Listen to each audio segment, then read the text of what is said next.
무자성 강제로 주입되는 거짓 번뇌. 수행자는 의식을 세분하여 분별하거나 의식을 해체하는 것이 아니라 단일 의식으로 통합하여 진행되어야 한다. 그런데도 해탈의 상태에서 벗어나 다시 한번 의식을 비추어 보고 관찰하다 보면 의식이란 자신의 내부에서 나오는 의식과 외부에서 들어오는 의식으로 분류할 수 있는데 그 외에 하나가 더 있음을 알게 된다. 그 하나가 바로 자신에게 인식되지 않게 강제로 주입되는 의식이다. 강제로 주입되는 의식은 부정적인 번뇌가 대부분이다. 반면 극히 드물게는 영적 알림과 아이디어 혹은 깨침의 소리 같은 고급 차원의 소리를 인식한다는 것은 특별한 능력과 자질을 갖춘 사람이 아니면 불가능하다. 보통 외부에서 들어오는 의식이란 사회적 통념과 사건 사고 그리고 문제와 해결이라는 인식에서 시작되는데 이런 의식이 자신에게 들어오면 자신은 대책을 세우고 방비하여 생존에 유리한 결론에 따라 행동하게 된다. 반면 강제로 주입되는 의식은 자신의 내부에서 들려오는 소리와 비슷하여 자신의 목소리로 착각하게 된다. 그래서 자신을 이상한 사람으로 낙인 찍는 경우가 많은데 이것은 존재의 거짓 속임수이다. 분명 그 목소리는 자신의 내부에서 마음이 만든 소리가 아니라 외부에서 강제로 주입된 소리이다. 즉, 어떤 특정 상황과 장소에서 느껴지는 주기적이고 반복적인 예상치도 못한 불쾌한 의식은 자신 마음의 소리가 아니고 강제로 주입된 거짓 의식이다. 참선이나 명상이 깊어지면 자신은 현상을 지켜보는 미세한 주시자만 있게 되는데 자신은 그 주시자는 알아차려도 정작 주시자를 주시하는 물리적 주시자는 인식 못한다. 즉, 자신의 의식은 주시하고 있으며 주시하는 자신도 알지만 자신을 바라보고 있는 물리적 주시자는 알아차리지 못한다. 물리적 주시자는 천상의 감시자들이다. 존재 시스템은 상상 이상으로 정교하여 자신의 일거수일투족을 모두 감시하고 기록한다. 이때 감시자들이 불쾌한 의식을 강제로 주입하는 것이다.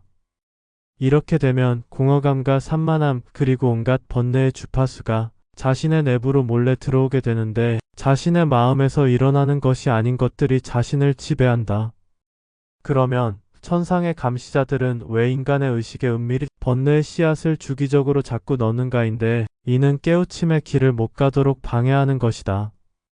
불쾌한 감정은 카르마로 작용하여 융합하고 활성화되는데 자그마한 불쾌감 하나에서 시작하여 수만 가지로 번뇌가 확대 재생산되어 퍼지게 만든다. 이렇게 되면 집중력이 떨어지고 번뇌의 늪에 빠진 형국이 된다. 그래서 이런 상태에서 벗어나려고 수행자의 길을 가며 참선과 명상을 통하여 강제로 주입되는 불량 주파수의 기운을 차단하는 것이다. 주시자를 관찰하는 물리적 천상의 감시자들은 자신들이 왜 그러한 일을 해야 하는지에 대한 이유보다는 무조건적 시스템에 의한 자신의 임무를 수행하고 있다. 그러나 주시자를 관찰하는 감시자들이 주입하는 번뇌는 수행자에게는 카르마로 잉태되지 못한다. 카르마란 지은 자도 없고 받는 자도 없어서 본래 없는 것이다. 이치와 원리를 모르고 욕망에 사로잡히니 카르마로 남는 것이다. 설령 잠시 오온에 치우친다고 하여도 수행자에게는 카르마로 남지 않는다. 순간적으로 화를 내어도 마음이 머무르지 않으며 아름답다고 느껴도 지속하지 않아서 찰나에 지나지 않는다. 금은 보화를 가졌어도 그만이며 궁핍해도 두려워하지 않는다. 감시자가 자신에 대해 한평생 동안 쌓아온 데이터를 통하여 사후에 펼쳐질 전생 기억 회상의 시나리오에서도 죄의식이나 그리움 또는 아쉬움은 남지 않는다. 인간으로 태어났기에 어느 정도의 실수는 어쩔 수 없는 당연한 결과라는 것을 알기 때문이다. 인간이 신보다 선하고 완벽해야 한다는 그런 완벽성은 거짓 시스템이 만든 허구이다.